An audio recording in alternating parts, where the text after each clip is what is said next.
दोस्तों, इधर आप देख रहे होंगे लगातार कई राज्यों में पीछे चुनाव हुआ, खासकर बिहार में सबसे ज्यादा चर्चा अभी बंगाल की चल रही है। तो देश में कोई भी देश हो, आज भारत की बात है, भारत देश हिंदुस्तान में आपकी पहचान क्या है? आपका आधार कार्ड, आपका पैन कार्ड, या फिर वो वोटर आईडी कार्ड, या फिर जिसे चुनाव के दिन आप बड़े गर्व से निकालकर सही लगवाने जाते हैं। लेकिन जरा सोचिए, कल सुबह आप उठें और आपको पता चले कि वोटर लिस्ट से आपका नाम गायब। आपके देश के नागरिक तो हैं, लेकिन सरकार की नजर में आप वोटर नहीं रहे। सुनने में किसी डरावने सपने जैसा लगता है। और ये बात गांव से लेकर शहर और शहर से लेकर के मेट्रो, चाहे वो कारपोरेट में का डेवलपमेंट हो, चाहे वो बिल्कुल पिछड़ा हुआ एकदम अंतिम गांव, अंतिम पायदान, निर्वाचन अधिकारी, निर्वाचन आयुक्त, जिला स्तर, ब्लॉक स्तर, तहसील स्तर और गांव स्तर पर बीएलओ का घर घर जाना, फॉर्म देना, वोट रहेगा, वोट जाएगा, वोट कटने के लिए हो रहा है, वोट बढ़ने के लिए हो रहा है। इस सपना दूर कैसे होगा? क्योंकि पश्चिम बंगाल, बिहार, केरल के करोड़ों लोगों के लिए सपना नहीं बल्कि एक हकीकत बनता जा रहा है। नमस्कार, मैं मनोज मिश्रा, आप देख रहे हैं यूनाइटेड भारत। आज हम बात करेंगे उस 3 अक्षर के शब्द की जिसने बंगाल की खाड़ी से लेकर दिल्ली के गलियारों तक बाउंडर मचा रखा है। वो शब्द है SIR, यानी स्पेशल इंटेंसिव रिवीजन, या ये कहें कि मुख्य रूप से निर्वाचन में सूची का संशोधन। आम आदमी इसे समझ नहीं पा रहा, नेता इसे समझाना नहीं चाह रहे, और चुनाव आयोग कह रहे हैं ये तो बस एक रूटीन प्रक्रिया है। लेकिन क्या ये रूटीन प्रक्रिया है और इतना सीधा साधा मामला है? अगर हाँ, तो ममता बनर्जी इतनी खफा क्यों है? अमित शाह इसे घुसपैठियों के इलाज क्यों बता रहे हैं, और योगेंद्र यादव इसे दिग्गज से ब्लडलेस पॉलिटिकल जेनोसाइड, यानी बिना खून खराबे वाला नरसंहार कह रहे हैं। आज के इस एपिसोड में हम इसी SIR पर DNA टेस्ट करेंगे। हम जानेंगे कि आखिर क्या बला है, क्या इससे आपकी नागरिकता पर कोई असर पड़ने वाला है, और क्यों बंगाल में चुनाव से पहले वोटर लिस्ट को लेकर के खासकर महाभारत मचा हुआ है। सियासत के इस चैप्टर को पलट दर पलट सारे पन्ने इसको पलटते हैं और इस पर बात करते हैं। सबसे पहले तो ये समझते हैं कि माहौल इतना गर्म क्यों है। 2026 की शुरुआत में ही पश्चिम बंगाल में विधानसभा चुनाव होने वाले हैं, लेकिन उससे पहले यानी अभी से यहाँ का सियासी पारा 7वें आसमान पर है। वजह है चुनाव आयोग का एक फरमान। चुनाव आयोग ने राज्य में वोटर लिस्ट को अपडेट करने के लिए SIR यानी स्पेशल इंटेंसिव रिवीजन का ऐलान कर दिया है। अब आप कहेंगे कि भाई साहब, वोटर लिस्ट तो हर साल अपडेट होती है, इसमें नया क्या है? यही तो पेच है। आम रिवीजन और स्पेशल या इंटेंसिव, इसका मतलब है कि घर घर जाकर एक एक वोटर की कुंडली खंगाली जाएगी, देखा जाएगी कौन असली है और कौन नकली है, कौन कहाँ का बासिंदा और कौन बॉर्डर पार से आया मेहमान है। बस इसी बात पर बंगाल की मुख्यमंत्री ममता बनर्जी का पारा 7वें आसमान पर है। उन्होंने साफ साफ शब्दों में कह दिया, chief election commissioner Gyanesh Kumar को चिट्ठी भी लिखी है। ममता दीदी कहना है कि इस प्रोसेस को तुरंत रोका जाए। उनका तर्क है कि प्रोसेस अराजक है, जबरदस्ती थोपा जा रहा है और खतरनाक भी है। इसे उन्होंने डीपली अलार्मिंग यानी बेहद चिंताजनक बताया है। दीदी को डर है कि इस प्रोसेस की आड़ में बंगाल के असली नागरिकों का नाम वोटर लिस्ट से काट दिया जाएगा। और ये सिर्फ हवा हवाई नहीं है, तो टीएमसी का आरोप है कि ये कुछ मतुआ समुदाय, आदिवासियों और अल्पसंख्यकों को निशाना बनाने के लिए किया जा रहा है। वही मतुआ समुदाय जो बंगाल की करीब 30 से 40 सीटों पर हार जीत का फैसला करता है, वो तय करता है। लेकिन सिक्के का दूसरा पहलू अगर देखें, वो पहलू बीजेपी का देश के गृह मंत्री अमित शाह ने साफ कर दिया कि ये प्रोसेस नहीं रुकेगा। उन्होंने सोशल मीडिया पर डंके की चोट पर कहा कि कुछ पार्टियां अपने वोट बैंक को बचाने के चक्कर में घुसपैठियों को पनाह दिए हुए हैं। अमित शाह का कहना है कि वोटर लिस्ट की शुद्धता यानी प्योरिटी लोकतंत्र के लिए जरूरी है। बीजेपी का सीधा आरोप है कि ममता बनर्जी की पार्टी ने सालों से फर्जी वोटरों की एक फौज तैयार कर रखी है, और अब जब चुनाव आयोग उस फौज की छटनी कर रहा है तो दीदी को दर्द हो रहा है। तो देखिए, मामला अब प्रशासनिक नहीं रहा, ये पूरी तरह से पॉलिटिकल हो चुका है। एक तरफ दीदी कह रहे हैं कि ये गरीबों का हक मारने की साजिश है, दूसरी तरफ मोटा भाई नाम से मशहूर देश के गृह मंत्री देश के सबसे बड़े ताकतवर दूसरे पायदान पर रहने वाले नेता, भारतीय जनता पार्टी के चाणक्य, ये घुसपैठियों के बाहर निकालने का मास्टर स्ट्रोक बताते हैं। अब थोड़ा टेक्निकल भी इसको समझने का प्रयास करते हैं कि तकनीकी ऐसा क्या कारण है, ये काम कैसे होगा और आपकी चिंता क्यों है और क्यों होनी चाहिए, क्यों नहीं होनी चाहिए। चुनाव आयोग ने इस बार तरीका बदल दिया है। पहले वो मोटा सा रजिस्टर लेकर मास्टर साहब घर घर जाते थे, अब सब कुछ ऑनलाइन हो रहा है। चुनाव आयोग ने SIR फॉर्म ऑनलाइन उपलब्ध करा दिया है। दावा है कि इससे पारदर्शिता आएगी, लेकिन जमीनी हकीकत कुछ और ही है। वोटर्स को अपना नाम लिस्ट में रखने के लिए भी एक नया पापड़ बेलना पड़ेगा। आपको नया वोटर ID या अपना वोटर ID यानी इपिक नंबर अपने मोबाइल नंबर से लिंक करवाना होगा। सुनने में आसान लगता है ना, लेकिन डिजिटल इंडिया का दौर है, सबके पास मोबाइल है। लेकिन ठहरिए, केरल में भी यही SIR चल रहा, वहां तो और भी बुरा हाल है। वहां लोगों से 2002 का डेटा मांगा जा रहा है। अब आप ही बताइए, 23 साल पहले आपने कौन सा फॉर्म भरा था, या उस वक्त आपके पास कौन सा डॉक्यूमेंट था, ये आपको याद है? शायद नहीं याद हो। केरल में कई वोटर्स, खासकर जो विदेश से लौटे हैं या जो बुजुर्ग हैं, वो परेशान हैं। BLO यानी बूथ लेवल अफसर, जो इस प्रक्रिया की रीढ़ की हड्डी है, वो खुद कंफ्यूज है। उनका सिस्टम पूरा डेटा उठा नहीं रहा है और नया डेटा सबमिट नहीं हो रहा। बंगाल में भी यही हाल है।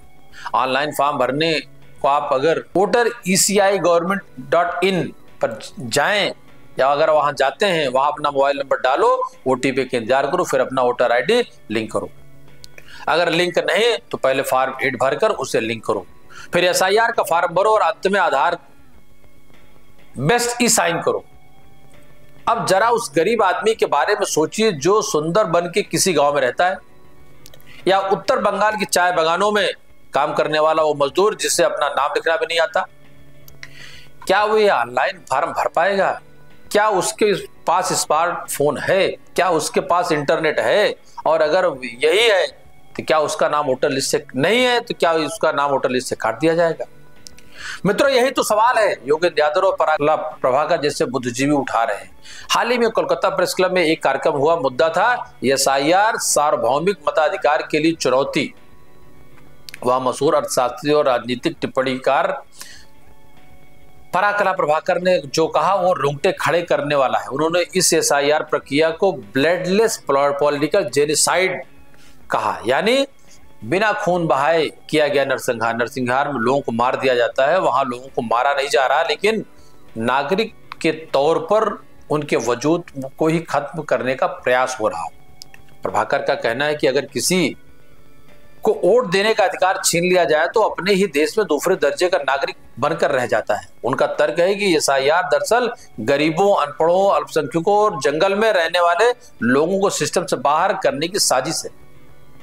उनका मानना है कि सरकार अब जनता को नहीं चुन रही है, बल्कि सरकार अपने वोटर्स को चुन रही है। मतलब जो हमें वोट देगा सिर्फ उसी का नाम लिस्ट में रहेगा, बाकी सब आउट। योगेंद्र यादव इस पे और एक कदम आगे बढ़कर उनका यह तर्क है कि बंगाल में अब तक का सबसे बड़ा मताधिकार छीनने का अभियान हो सकता है। उन्होंने बिहार का उदाहरण दिया। बिहार में 2025 के विधानसभा चुनाव से पहले ही SIR हुआ था और आप सब जानते हैं वहां क्या हुआ। यानी बने हुए नीतीश सरकार या NDA सरकार पर एक सवाल है। बिहार में करीब 44 लाख वोटर्स का नाम वोटर लिस्ट से हटा दिया गया। जी हाँ, 44 लाख। इसमें सबसे ज्यादा तादाद महिलाओं की थी, करीब 9 लाख महिलाओं के नाम काटे गए। योगेंद्र यादव कहना है कि बिहार तो बस एक लैब था, असली एक्सपेरिमेंट तो अब या प्रयोग बंगाल में होने वाला है। डेटा बताता है कि बिहार में वोटर्स का जेंडर रेशियो गिर गया, यानी प्रति 1000 पुरुषों पर महिलाओं की संख्या कम हो गई है।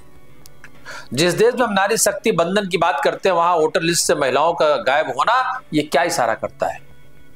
मित्रों, फिर आते हैं बंगाल की सियासत पर। TMC प्रमुख, मौजूदा मुख्यमंत्री, तेज तर्रार नेता ममता जिस बात को कह रहे हैं कि सबसे ज्यादा डर मतुआ समुदाय को लेकर है। मतुआ समुदाय के लोग मूल रूप से बांग्लादेश से आए शरणार्थी हैं। ये लोग उत्तर परगना, साउथ परगना, 24 नदियां और उत्तर बंगाल के कई जिलों में फैले हुए। 2019 के लोकसभा चुनाव में बीजेपी ने इस समुदाय में अच्छी पैठ बनाई थी। CAA यानी नागरिकता संशोधन कानून का वादा करके बीजेपी ने इनका वोट हासिल किया, लेकिन अब TMC का को लग रहा है कि एसआईआर के बहाने बीजेपी मथुआ समुदाय को उन लोगों के नाम वोटर लिस्ट से काट सकती है जो शायद उनके वोटर नहीं है, या फिर उन्हें डराकर अपनी तरफ कर सकती है। ममता बाला ठाकुर जो मथुआ महासंघ के अध्यक्ष हैं और टीएमसी सांसद भी हैं, वो तो इस एसआईआर के खिलाफ भूख हड़ताल पर बैठ गई। उनका कहना है कि ये उनके लोगों को बेघर और बेवतन करने की चाल है। टीएमसी अब इसे एक इमोशनल मुद्दा बना रही है। अभिषेक बनर्जी ने तो साफ कह दिया कि अगर एक भी असली भारतीय का नाम कटा तो ईंट से ईंट बजा देंगे। ममता बनर्जी खुद बोगांव में रैली करने जा रही हैं, तो मथुआ गढ़ माना जाता है। उधर बीजेपी के शुभेंदु अधिकारी जो बंगाल में मुख्य विपक्षी नेता हैं, वो कह रहे हैं कि दीदी का डर बेबुनियाद है। उनका कहना है कि 1950 के दशक से वोटर लिस्ट का रिवीजन हमेशा होता रहा है, कोई पहली बार नहीं है जो इसमें किसी भारतीय को डरने की बात है या किसी बंगाली को डरने की बात है। अगर आपके पास कागज सही है तो डरने की क्या बात है। वो इसे एक रूटीन प्रक्रिया बता रहे हैं और ममता बनर्जी पर आरोप लगा रहे हैं कि वो सिर्फ अपने इनलीगल वोट बैंक को बचाने के लिए इतना हो हल्ला मचा रही है, लेकिन इस पूरी लड़ाई में पिस कौन रहा है? वो है बीएलओ, बूथ लेवल अफसर, वो सरकारी कर्मचारी है। ज्यादातर स्कूल के टीचर जिन्हें चुनाव आयोग ने इस काम में झोंक दिया है, सुबह से रात तक वे लोग घर घर भटक रहे हैं और ऑनलाइन डेटा फीड कर रहे हैं। इनका साथ देने के लिए जो ऐप बनाया गया वो कछुए की चाल से भी धीमा चल रहा है। ममता बनर्जी ने अपनी चिट्ठी में लिखा कि काम के भारी दबाव के चलते कई बीएलओ ने आत्महत्या कर ली।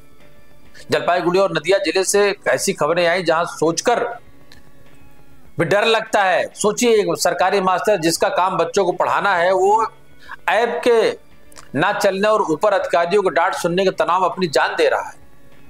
चुनाव आयोग के अधिकारी मनोज कुमार अग्रवाल कह रहे हैं कि 99% बीएलओज बहुत मेहनत कर रहे हैं। उन्होंने माना कि कुछ दिक्कतें हैं, ऐप धीमा है, लेकिन उनका दावा है कि चुनाव समय पर ही होंगे।